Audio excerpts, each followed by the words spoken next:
What's up, guys? The attendance was 20,067. Sold out. Gate was 16.5 million, third highest gate in UFC history. Fight of the night was Gaethje versus Holloway. Performance of the night was Yuri and Holloway. Holloway wins $600,000. Well deserved. I guess, Dana, normally we don't spend too much time on bonuses, but knowing that they were $300,000 a piece, it was a little more difficult tonight figuring out where to assign that money. It wasn't difficult at all. I mean, if you were watching these fights tonight, it was pretty clear. But this was one of those special nights. Obviously, I'm going to take care of Figueiredo. I'll take care of Moicano, Diego, Kayla. Take care of those guys too. We're gonna make sure everybody leaves here in a good mood and feeling like they got what they deserved. Nice. Well, you set out to make this the greatest night in combat sports history. I did. We're the bells and whistles guys. We do all the, and then once the show starts, it's out of our hands and it's up to them. And when you have a night that looks like the greatest night ever in combat sports on paper, and then absolutely fucking delivers, it's the best. Well, talk about, a lot to talk about, but I guess let me just start with Max Holloway, the $600,000 winner. He's outside right now on the phone with Justin Gaethje right now. We were talking to Gaethje on the phone when Holloway walked out, and they're both talking on the phone right now, and fucking Holloway is walking. Holloway is walking. Nobody? Yeah, that's crazy. Those leg kicks were insane. There isn't anything big enough on the fucking table here to show you how the thing coming out of the side of his leg was 3D, and he's walking. And when you think about when we were sitting in that room and we created the BMF, we came up with tonight totally embodied what that belt was built for. And there should be a picture of that fight in the fucking dictionary when you look up BMF. Yeah. It was incredible. I was going to ask you, and I don't know if you noticed this, and if it happened to you guys too, but that fight sucked the fucking life out of everybody tonight. I was right. Everybody was, the next two fights, everybody's just sitting there like dead. It was like this adrenaline dump. It was incredible. It's like, people always ask me what I do. I sell holy shit moments for a living, right? That was the ultimate holy shit moment of all time. If you were at home, if you were in a bar, or if you were here live tonight, there's no bigger holy shit than that. Absolutely. And that's why, let's just talk about this fight for the rest of the press conference. 100%. So that's why Max Holloway is beloved. And Gaethje.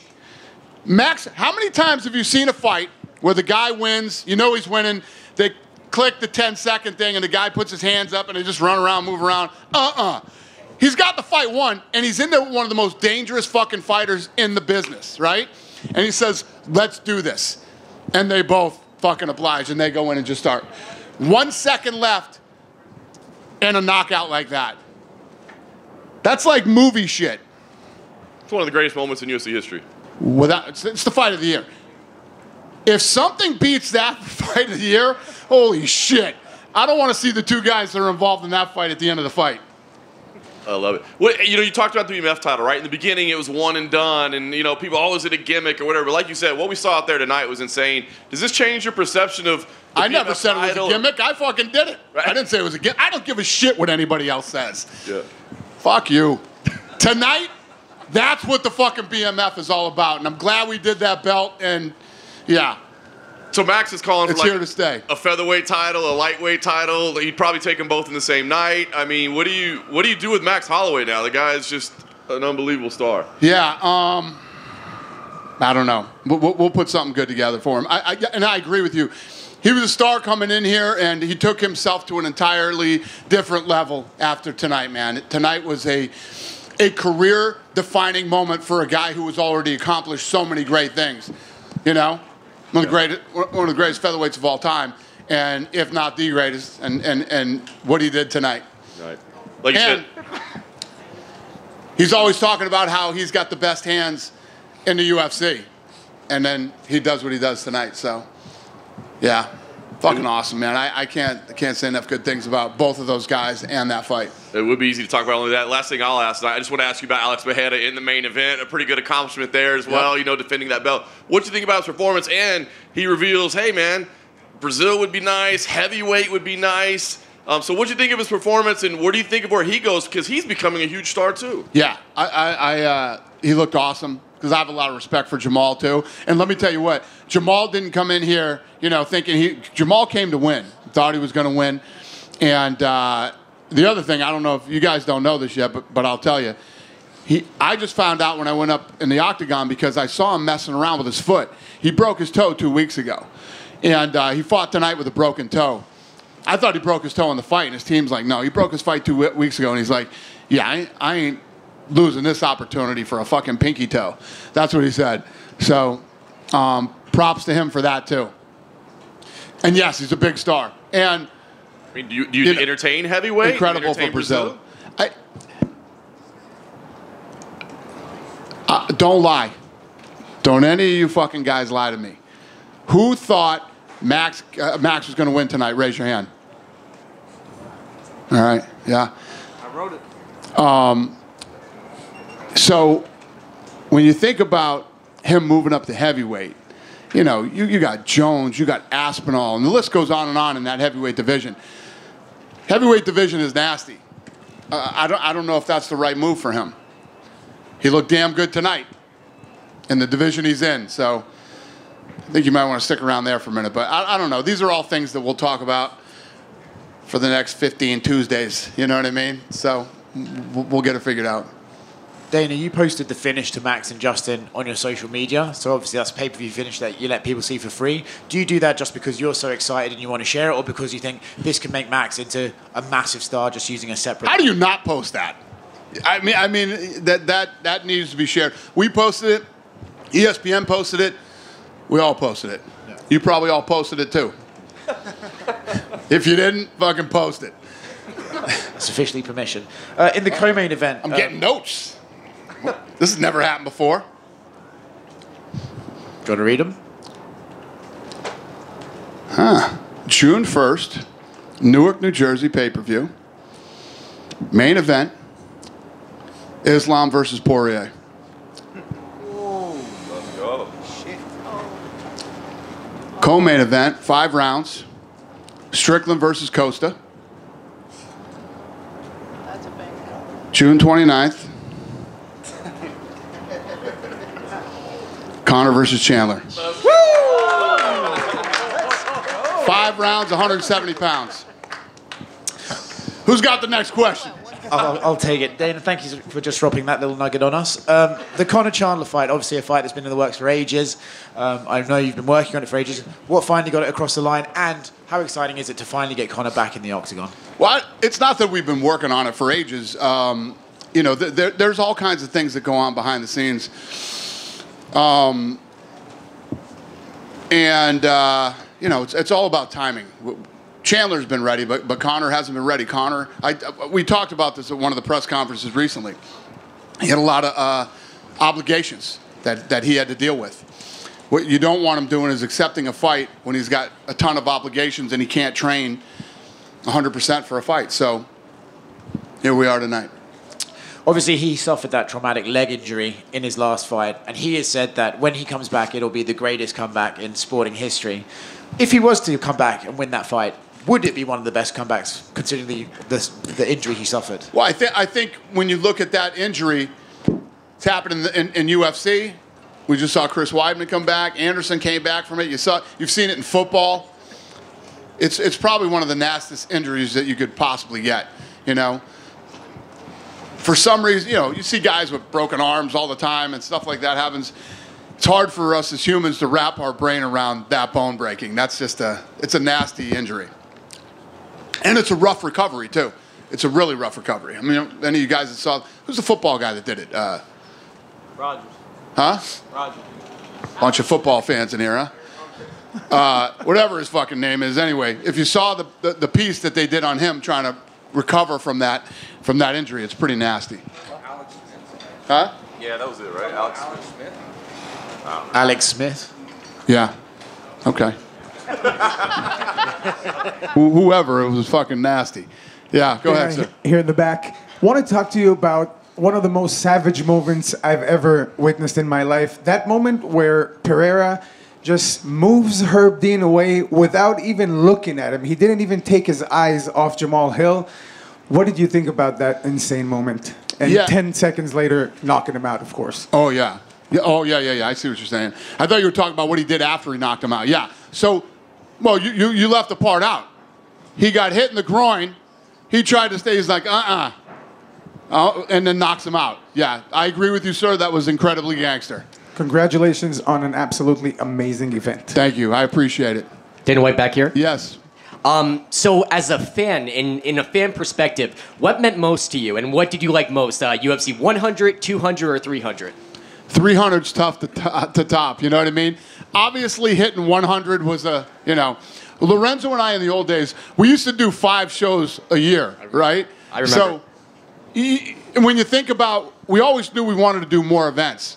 Never do you think that you're going to end up doing. Every time we would try to push and do more, everybody would say, you can't do it. That's too many fights. Then the fans and the media start to go, it's too much now. And when you're putting on great fights, there's never too many fights. As long as you're putting on good quality fights, there's never too many. So Lorenzo and I never dreamed in a million years. We thought we'd be like 90 when we hit UFC 100. So when we did it as quick as we did, obviously that was a huge milestone for us. But in the history of me doing this type of work, I don't know what tops 300. So mission accomplished.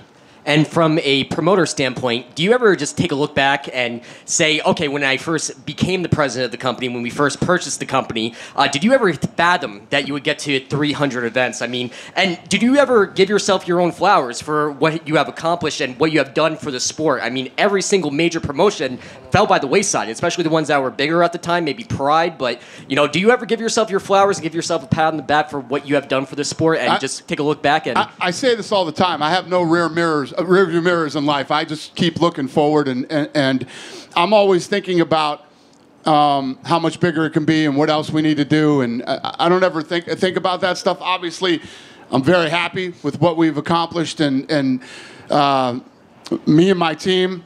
And I think that every year that we keep beating what we did last year and we keep becoming more successful, me and my team become closer and stronger every year.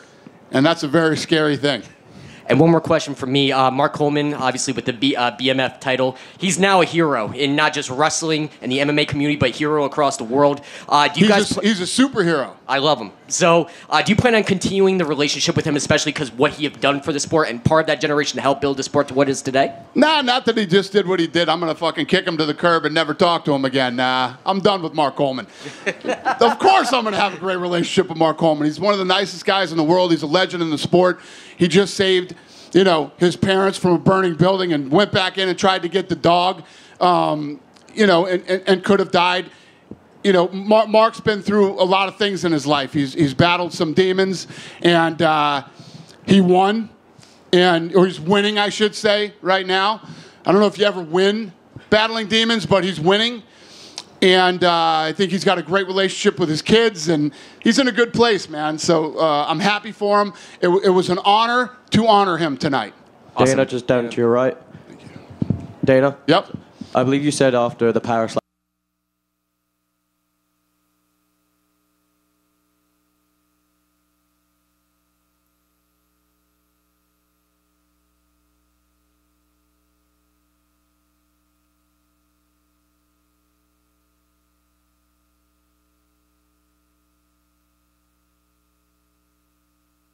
Got it? No?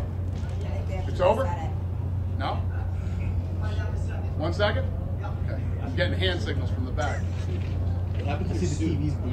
Yeah, I wore a bow tie and you fucking gave it a t-shirt. Yeah. I had to take my fucking suit off. 9 hours I had my suit on tonight. I usually don't show up till the main card. Go ahead.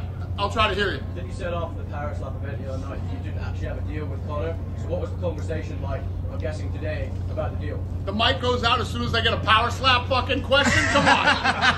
This is bullshit. Bullshit. What happened? What did he say? He said last night at the Power Slap press conference, he said he didn't have. Oh, yeah. No, that happened today. Yeah, we got that done today. And then he said, what was the conversation like to get it done?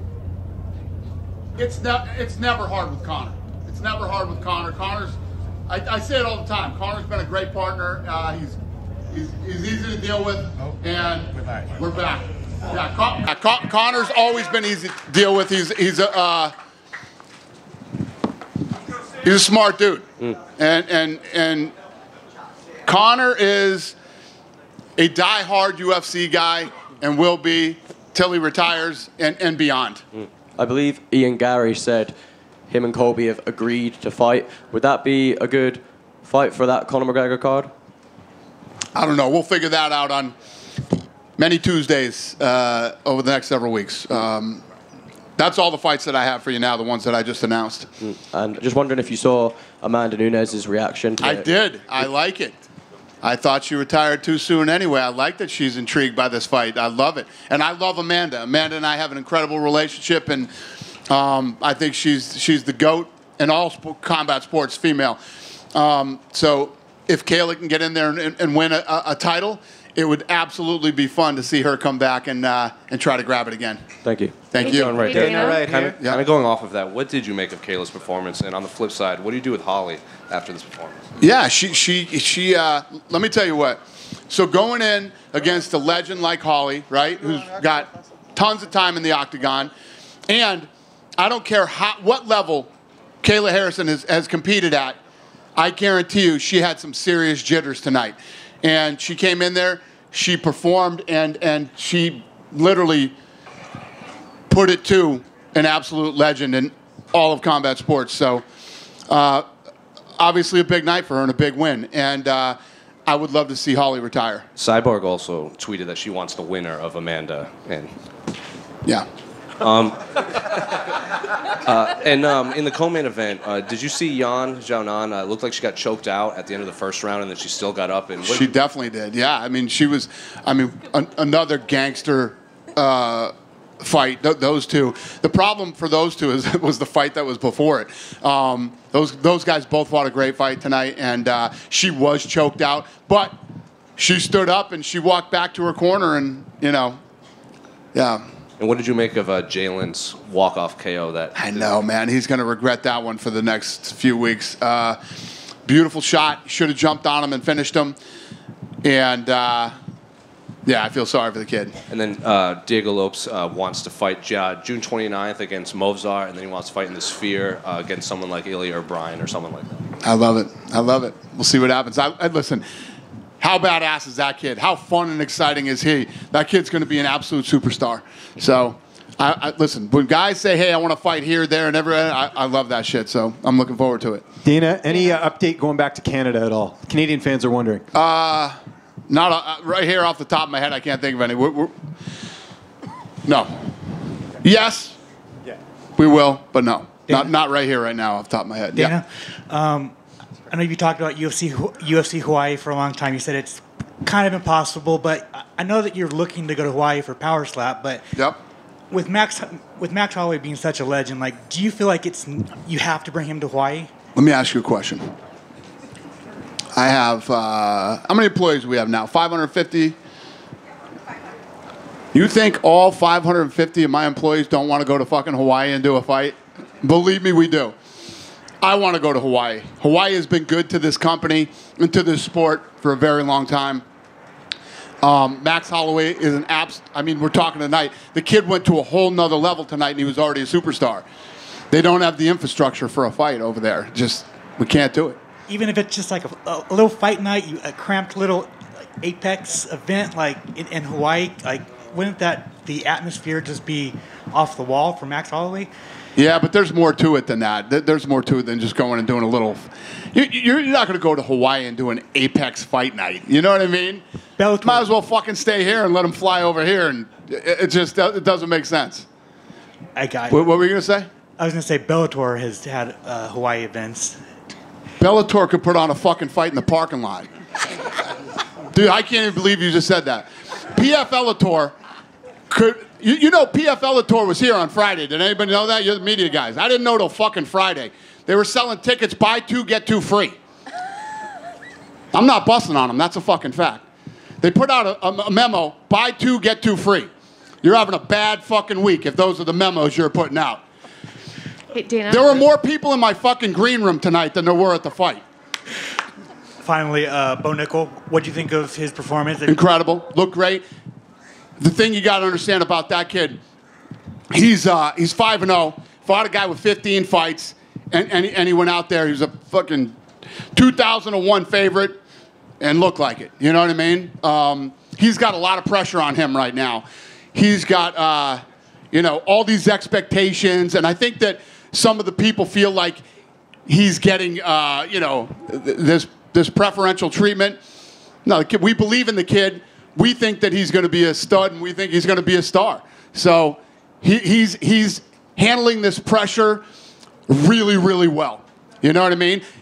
He's got the type of pressure on him that after he wins against the guy who has 15 fights and he has 5, and he finishes them, he says, thumbs down. I said, kid, you got to stop putting that kind of pressure on yourself. You just come out and do what you do. Just keep fucking doing what you do. Keep winning. You look great. Block out all this fucking bullshit and noise. And yes. Going back to Amanda and Kayla, would you ever consider doing that fight as a BMF title fight for women? Well, if they did it, it would be for the belt. It would be for the championship. But neither of them hold a title right now, so. Well, they won't fight right now. I think what Amanda was saying, interesting. Let's see how this plays out. If she wins the belt, then maybe I come back. That's what I read from it. I don't think she was saying, hey, let's BMF this. I think she wants to come back and maybe see if she can regain her title. And then it's one of those things. And she's brilliant. She's brilliant for this because she's already looked at as the GOAT, right? And then you have this scary new woman that comes in and she destroys Holly Holm. Can she win the title? Can she get through Pena and Raquel? And if she does, for her to come back again and then possibly win this fight, it's impossible to deny her. Right. And there was also a moment where Armin, it looked like he was punching somebody in the crowd during his walkout. Yeah, you might not want to hang over the things and grab people when they're walking out. These guys are all fucking piped up and whatever, and I'm sure we're probably going to get sued. We'll deal with that on Monday, too. Thank you. All right. Dana right over here. Hi. Dana in the back. Yep, wherever you are. I see you. Yeah, there you go. Jiro Prochazka with a big pop from the crowd and got back in the win column. Obviously, he's still highly ranked. Can you talk a little bit about what your plans may be for him going forward? I have no clue. You know what? I feel bad for those two. That was the fight of the night until the BMF fight happened. That was another. Let's talk about that fight. Thank you, sir. These poor kids, they went out there and fucking went to war, man. I mean, Rakic looked incredible. He was picking them apart. Prochazka comes back and wins the fight. Place is going crazy. Unbelievable fight. That was fight of the night until the insanity happened, for the BMF. So, yes, both those guys looked incredible. They both came out and laid it all out. And I'm happy for Prochazka. He's an absolute set. Plus, talk about leg kicks. I mean, his leg was done. He was done, and he pulls out the win in that fight. Real quick on Zhang Wei Li. Obviously, she's been on a roll for quite a while now. We know there was a China event that got rescheduled. Is there a possibility we could bring her back to China for an event, or do you see her maybe in the U.S. still? I have no idea. We're working on a bunch of other places that we're going to go this year. I don't know if China is on the schedule yet or not. We're still kind of mapping out the end of the year. Thank you. Thank you. Over here. Yep. Now that Connor and Chandler's official, was there any talk about showing like a graphic or video in front of the arena with the fans, or was that too last minute? Yeah, no. That's all internet bullshit. Internet bullshit. And obviously, Aljamain Sterling made his featherweight debut today against Calvin Kattar. While the fans didn't find it the most aesthetically pleasing, I want to just get your thoughts on his debut at 145 pounds. Anytime you move up weight and you win, especially against a tough guy like Calvin, and I thought that... Here's what I will say about Aljo. I thought that he made Calvin look slow, Not a fan favorite on UFC 300, but moving up in weight and taking on a tough, gritty guy like Calvin is always a good win. And speaking of fan favorites on UFC 300, I know you've been a part of many great fights and moments. Where do you rank those final 10 seconds between Max Holloway and Justin Gaethje amongst the moments you've seen in person? The whole fight, let alone the 10 seconds. But the last 10 seconds is the type of Arturo Gatti shit that I always talk about that fight fans love. There's a reason that people love Gaethje and Holloway the way that they do, and that's it right there. When you're a fight fan, that's like a dream, two guys like that. Two guys like that squaring off and facing each other. Broken nose, fucking eye pokes, legs all busted up. Guys way out in head. There's no denying who's, you sit there and go, Holloway won this fight. He says, let's do it. Let's go right in the middle. And they both do it. You'll see a lot of guys that'll go, oh, we're going to go right in the middle. We're going to do this. And then the fight starts and maybe not. Right? And there's a lot of guys that try to do come on, let's go do this. When you have two savages like those two that go out and just do it, it's just, you couldn't script that. If you saw it in a movie, you'd call bullshit on it.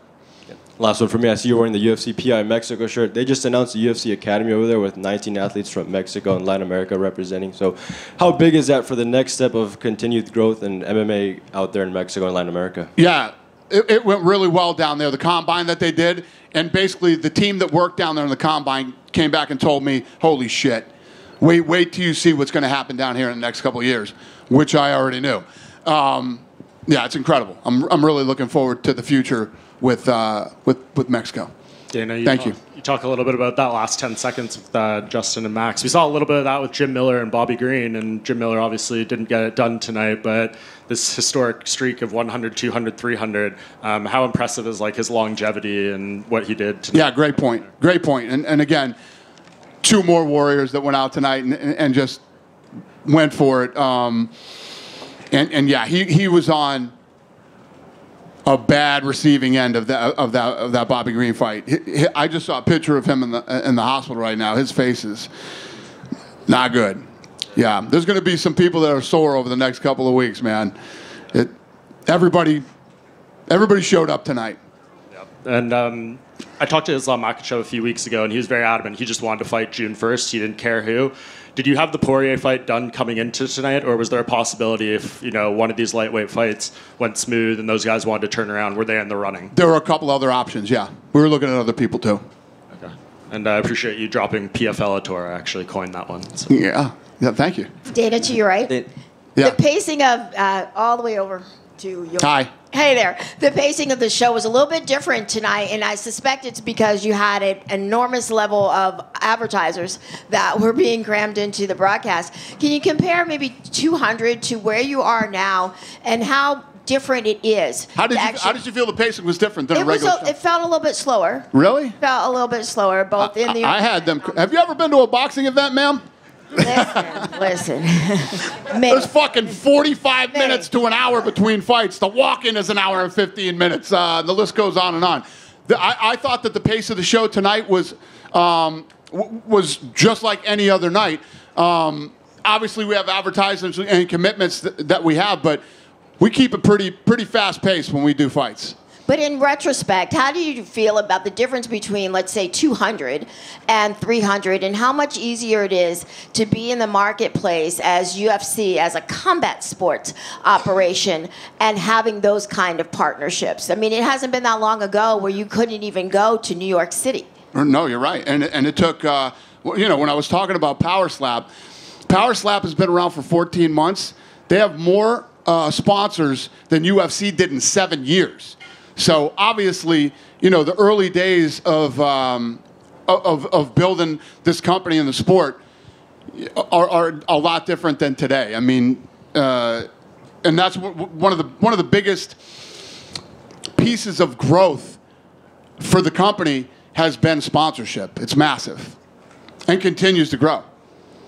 Just one more for me. So we're talking about having UFC in the Sphere for Mexican Independence Day weekend. Recently, Matchroom has floated the idea of perhaps bringing Katie Taylor and Amanda Serrano as a rematch into the Sphere, maybe as early as June. How did you feel about that? And I know that it's been a big deal to be the first combat sports operation to go into the Sphere. I love Eddie Hearn. I consider him a friend. Ain't happening. Sorry, Eddie. Love you, buddy. You can go in the Sphere in October. Dana, down here, Dana, right? You said earlier this week that you think that in the future, eventually, you would be able to top this event because you have a history of topping your biggest events. Do you think, after seeing tonight, that that's going to be possible? That's a great question, brother. And here we are again. I say this all the time. How do we beat 300? I don't know. I don't know the answer to that question, but we're going to find out. You were very generous with the news of 301, 302, and 303. Any update on 304, which is potentially rumored for the UK? Which is the UK fight? Yes. Yeah, no, we have nothing done yet, but I pretty much said already we're going to Manchester. We don't have a deal done. We don't have anything done yet, but we're going to Manchester. And let me just remind you all what it's like to be in Manchester. One of the greatest events that I've ever been to was when we first went into Manchester. That place is awesome. The fans, the crowd, you know. I'm looking very forward to that. You mentioned, obviously, that time it was 2:04, I believe, but that was at 3 o'clock in the morning. Will it be at a normal time in the UK? We don't have a deal done yet.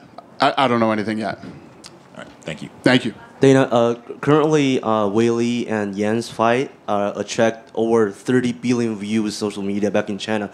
From your perspective, 30 billion views among social media. So from your perspective, how big is the fight, impact to the Asian marketing for you? Great question. Sir, where are you from? From China. I figured that, but where are you from? Oh, I'm from Migu, China Migu. Okay, got it. So nobody knows better than you how hard it is to trend #1 in China, right? We've been #1 for 2 days trending in China. Exactly. Which is unbelievable. And yes, this was a massive sporting event in China. This is like the first time we've done well in China. This is the first time we've really broken through in China. And like, I didn't know the 30 billion. So thank you. Yeah, it's been incredible. No problem, sir. Yeah. Just follow up at the questions, like, probably not this year, but how soon you want to bring the UFC back to China after... Yeah, somebody asked me that earlier. I don't know exactly when we're heading back there, but a night like tonight doesn't hurt, and yeah, it's all good. I'm excited. Thank you, Dana. Thank you, sir. One more, last one. Right here. What's up, buddy? I want to ask you about the in entertainment environment with the bracelets and everything, everyone on their wrists and everything like that, with lights going along with the show, the atmosphere and stuff like that. What did you make of it? I made it. What's the question? What did I make of it? I made it. In terms That's what of, we like, do. Your expectation versus the reality of it. It was awesome. So you know what I did during one of the fights? People always ask me this question. I watch the monitor. I watch very little of the actual live. I'll look up every once in a while, and I'm on my phone the whole fucking time. People think I'm like I don't give a shit about the fights. All I care about is the production, the live production in-house, and the television production. So tonight, I left during one of the fights and came back to my green room and watched it. We have a big screen back there, and I watched it on TV. And with the lights and all, it was incredible. It looked incredible on TV. Just like I always say about Power Slap and obviously UFC, the production is incredibly important to me. It's the only things that I really focus on a daily basis is finding young, up-and-coming talent, making sure we put on the right fights in the right place at the right time, and in-house live television production in-house production and live television production. That's what I focus on literally every day in the office, and other little bullshit here and there, but that's my main focus. So when we have an event like tonight, and you look at young talent that's on the card tonight, how they performed, how the thing looked in-house and how it felt, the energy and the buzz, and how it looked on television, right? And then you look at the fights that delivered tonight. You couldn't have a bigger fucking home run than tonight. So And I hope I answered your question. You did. And a quick follow-up about Dreykus. He was seen in the crowd and everything like that. Do you have any plans on where you're going to have him, who he's going to fight, if it's going to be Izzy or the winner of Whitaker, Chimaev, anything like that? We're working on it. Thank you. Thank you. Thanks, everybody. Have a great night.